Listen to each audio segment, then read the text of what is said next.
just click into there. It would take you to the actual website and meet Josh.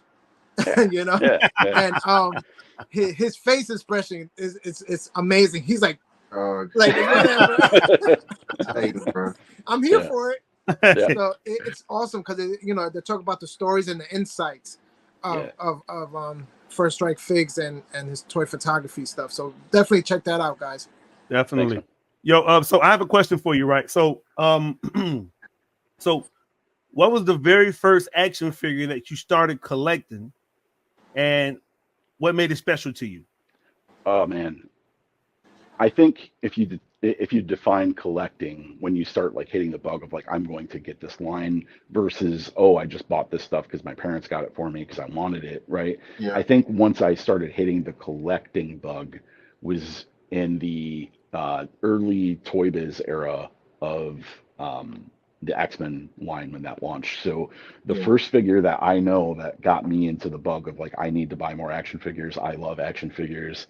I liked them before. I loved He-Man, Transformers, G.I. Joe. I had all this stuff. But when I got, because I was reading comics at that time, but when I got that 4-inch or 5-inch scale brown suit Wolverine from the Toy Biz X-Men line with the mask that you could wear as a ring, that changed the game. That changed the game, man. The retractable claws, that was like that was it probably. Yeah. Okay. Another question I'm gonna ask is so among Marvel, DC, McFarlane figures, do you have a favorite line or series, and why does it stand out to you?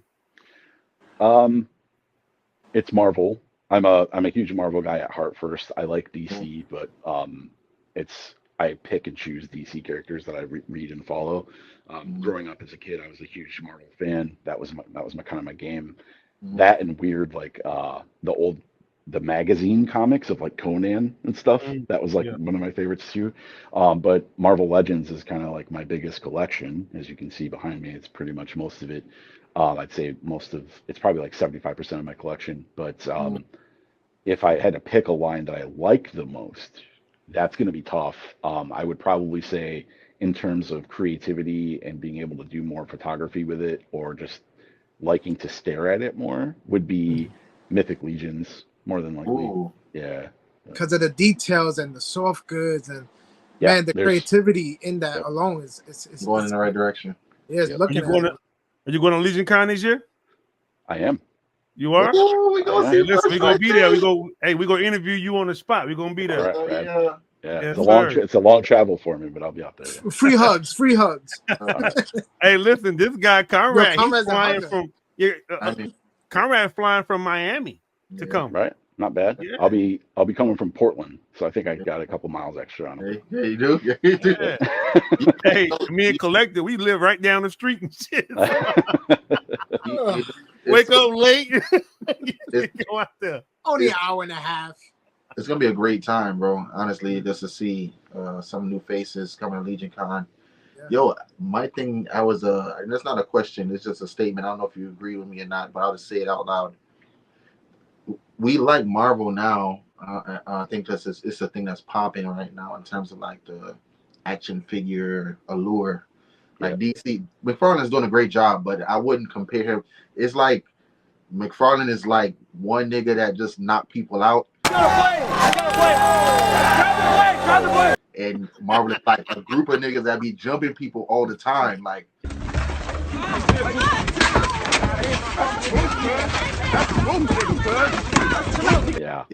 it's no way you're gonna be able to downplay, the waves and waves of Marvel stuff that's going on.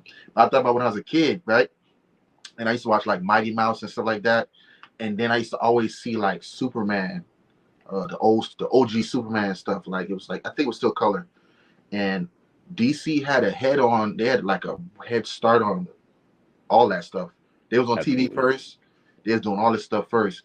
And then Marvel just came out of nowhere and they started making this movies. You know what I'm saying? That Spider-Man stuff with Tobey Maguire was just like, yo, that's crazy, right? Yeah. It played, and it was nuts. So at some point, you just kind of lose the love for DC because Marvel just seems more attractive. And now it's happening in the toys, from them losing Mattel. And then McFarlane's still trying to hold on. If McFarlane didn't hold on to it, where would it go? Like, you know what I'm saying? Like, it'd be dead in the water. I think it's kind of an interesting thing. I think with Marvel and comics overall being part of the zeitgeist now is just normal people know comic books now, which is blowing my mind. Us growing up, I probably could, I'll say this. I don't want to speak for you guys because you guys are probably way cooler than me. But me growing up, growing up as like a chubby kid in the country, dude, if you like comics and you drew or you liked art, like no, you got made fun of. And now it's like all those same people are like posting on Facebook with like, oh, I love Captain America. No, you don't, dude. Sorry, you probably do, but it's made it so more accessible now. But we all grew up loving that shit, and now it's like part of this zeitgeist. But like, I think Marvel is obviously well ahead in terms of what DC's done, but I think DC is still doing well in picking things that make sense. I think movie wise, it's been kind of, if you like it, that's cool. But there's been some bangers, there's been some bad stuff. But Marvel said the same thing in the last couple of years because I think it's just too much out there. It's it's overcrowded. But when we talk about toy lines like McFarlane, I started getting into DC Multiverse. I started a couple years ago, and then I quickly realized I can't do all these lines. So I kind of pulled back on DC Multiverse, and I like things in scale. So that's why I buy like the Mafex DC stuff because it's all in scale for me. The only stuff I have in a 7-inch scale is NECA horror ultimates because horror is like a huge part of my life. And then Legions are kind of in that 7-inch, but they're still in the 6-inch scale, so they can still kind of work. But yeah, I kind of got rid of all my multiverse stuff, and there were some cool figures in there. I really liked some of them. I still have like mega figs for sure, like Killer Croc, and I have a couple other ones down there. Swamp Thing is amazing. Like it's perfect, right? Like those are great. I will continue to buy mega figs as long as they make total sense, right? But yeah, I got out of the multiverse line, but I do think McFarlane's doing a good job with some of it. I do think that it's funny when you mentioned, Comrade, like Marvel's hitting like wave and wave and wave. Yeah. I think McFarlane does the same thing. They tried very hard to keep our attention. But he's doing it with like so many repaints and like that's way too much for me. Yeah. Like as a collector, I don't know how the multiverse guys are doing it. That's so it's like he came out with like 37 Batmans in less than a week, bro. It's nuts. I know Batman's. Yeah, I mean he moves like it moves. Even some of that you try to go buy it on Amazon and it's like sold out. It's like how many Batmen do you need? It's insane. Exactly. Seriously. And that's how I am now. Yeah. It's really hard. It's really hard to keep up with the whole thing. I think in general, like it's pop culture. It's to be in tune with Marvel and like Marvel stuff. It's like pop culture right now. It's like hip hop type genre. Yeah. And DC is like alternative. If you want, Tough. We did a tour with Tough, and he talked about Star Trek. And man, when he said the name, I was like, bro, who says that? And this is the person, right? Star Wars and Star Trek, Marvel and DC. Yeah. DC like Star Trek, in my opinion. Mm-hmm. Like there's people there, but you're not gonna hold on to much, you know what I'm saying? Unless the animated stuff is still there, but you're not gonna. What Marvel's done a good job of is identifying and bringing characters from every demographic that you can possibly think of.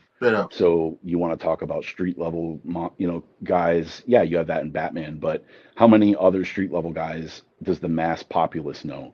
They might know Nightwing, they might know Batgirl, might know Catwoman, but outside of that, they're not going to know. And what Marvel's done is done a really good job of bringing like all these new characters to the people that, I mean, there's a freaking Moon Knight TV show. It's amazing. I love Moon Knight. I grew up. I really liked the character. I actually didn't like him that much growing up because I was like, oh, he's like a cheap Batman. Yeah. But when I got older, I realized like, oh, this is way cooler. Like the mental health aspect, I really enjoyed it more as I got older and smarter and understanding the issues. But dude, my mom knows who Moon Knight is. Get out of here. You know what I mean? Like that's crazy. So they've done a better job of bringing that side of the business to the masses and making it more accessible, whereas DC is still clinging on to a core group of heroes that they don't dive into the deepness too much, and it's hard for them to kind of get that into the populace, I think. If you think about it, you speak about DC, it's like a lot of DC characters don't even have a movie, right? Yeah. They have a TV show, but the TV show usually gets one season and is done. Yeah. I mean, James Gunn did a really great job with Suicide Squad, like bringing those unknown characters and giving some like gravitas to like these unknown names, like Deadshot and all this other stuff no one knows. You know, like that's cool. You need creative people like him to bring that up, because otherwise, if you have like corporate execs doing it, they don't know the goddamn deal. So I'm glad that he's diving in as like the lead. I think we could see DC come up a little bit, at least. Competition breeds good things, right? So who knows, right? Yeah, so I kind of like Teen Titan too, like the TV series. The series was great. I just started watching that. I literally just started like 2 weeks ago. I didn't know about it. It's pretty good. Pretty good. Yeah, I have two questions for you, Figs. What's one toy line? So we about to check out your total room in a couple minutes. What's one toy line in your collection that you do not collect at all, and why? One toy line I don't collect. Well, I don't collect Lightning Collection Power Ranger stuff. I got a couple of them, and then I sold them once Mezco dropped the Green and White Ranger, because that's all I really wanted. So I got rid of everything else. I got a couple of the monsters for like some background shots, but it's in a tub. They're not on the shelf, right? So I don't collect. I have a couple Dragon Ball Z characters in like SH Figure Arts, but I don't collect much else outside of that. Like I have a Goku, and you know what I mean? Like a Goku. Right. That's what I have. You know, it's almost that guy. I don't want to be that guy. One Goku, one Vegeta. Now, what are you doing? I got one Kakarot. You're the guy restaurant that eats a burger and then you in front of everybody take the bun off. Yeah. And you're like, nah, bro, I'm watch my camera. Go in. Yeah. Let me put the leaf of letters on it. So it's hard to say I don't like collect